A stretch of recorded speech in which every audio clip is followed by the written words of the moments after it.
Hello বন্ধুরা, নমস্কার। আবার চলে চলে এলাম তোমাদের কাছে একটা নতুন রেসিপি নিয়ে। ফুলকো ফুলকো খেজুর গুড় দিয়ে, নারকেলের পুর দিয়ে মালপোয়া বানিয়েছি। দেখো, পুরো ভিডিওটা দেখার অনুরোধ থাকলো তোমাদের কাছে। দেখো, অবশ্যই তোমাদের ভালো লাগবে রেসিপিটা। খুব অল্প কিছু, সামান্য কিছু উপকরণ দিয়ে বানিয়ে ফেলেছি এরকমই ফুলকো ফুলকো খেজুর গুড়ের মালপোয়া। দারুণ খেতে।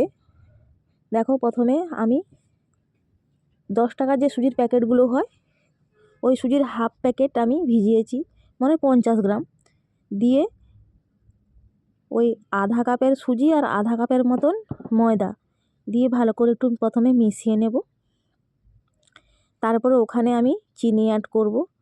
যতটা পরিমাণ আমি ময়দা নিয়েছি অতটা পরিমাণ আমি এখানে চিনি দিয়ে দেব। চিনিটা দেওয়ার পরে একটু সামান্য পরিমাণ নুন দেব। আর দেখো, এখানে নারকেল কুড়া আর পুর হিসাবে রেখেছিলাম, ওই নারকেল আর গুড়ের পুর ছিল, ওটা দিয়ে দিয়েছি। দিয়ে খুব ভালো করে সুন্দর করে মেখে নেব।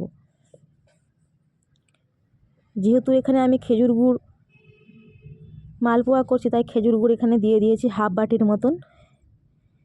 খেজুর গুড়টা দেওয়ার পরে ভালো করে একটু ফেটিয়ে নেব।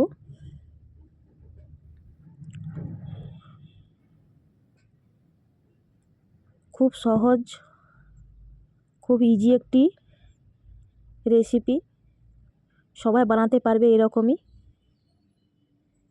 একদম ফুলকো ফুলকো নরম তুলতুলে মালপোয়া। আর দেখো, খেজুর গুড়ের মালপোয়া বলে একটু লাল লাল হয়ে গেছে ব্যাটারটা। একদম বেশি ঘন না, বেশি পাতলা না, মিডিয়াম রেখে ব্যাটারটা খুব ভালো করে ফেটিয়ে নেবে। যত ব্যাটারটা ভালো করে ফেটাবে তত দেখবে মালপোয়াগুলো একদম ফুলকো ফুলকো করে ফুলে যাবে। ফেটিয়ে কিছুক্ষণ আমি ঢাকা দিয়ে রেখে দেব। 10-15 মিনিটের মতন ঢাকা দিয়ে রেখে দিতে হবে। ঢাকা দিয়ে রাখার পর 10-15 মিনিট ফুলে আবার একবার ভালো করে ফেটিয়ে নিতে হবে। তোমরা দেখতেই পাচ্ছ আমি যেভাবে ফেটাচ্ছি ওইরকমভাবে ফেটবে।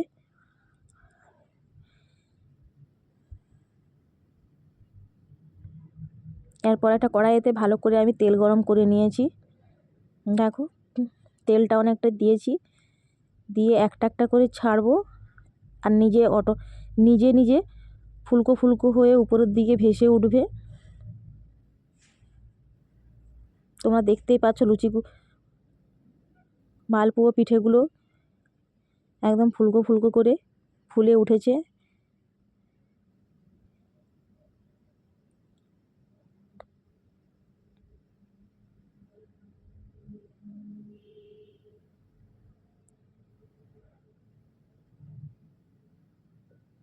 এদিক ওদিক করে 2-3 বার পাল্টিয়ে পাল্টিয়ে এরকমইভাবে ভেজে ভেজে নেব।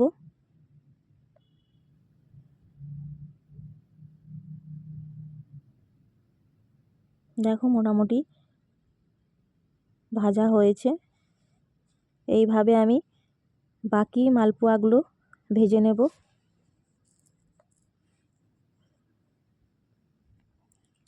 তোমরা যারা আমার রেসিপিটা দেখছো অবশ্যই লাইক কমেন্ট শেয়ার করো।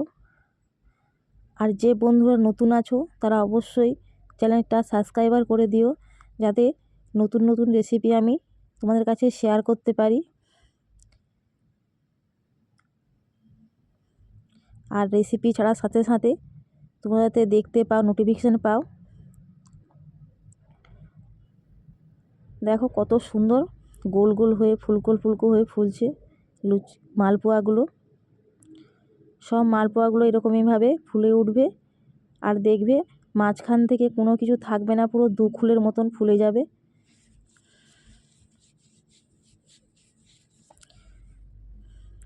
তোমরা অবশ্যই এটা বাড়িতে একবার ট্রাই করো। খেজুর গুড়ের মালপোয়া মুখে লেগে থাকার মতন একটা রেসিপি, মুখে লেগে থাকার মতন একটা লোভনীয় পিঠে।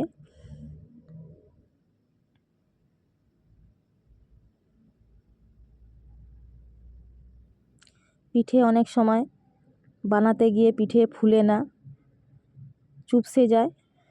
এইভাবে বানালে তোমরা সব পিঠেগুলো ফুলকো ফুলকো হয়ে ফুলবে। তোমরা আমি যেভাবে বানিয়েছি ওইভাবে একবার বানাবে, তারপরে আমাকে কমেন্টে জানাবে তোমাদের পিঠেগুলো কেমন হয়েছিল।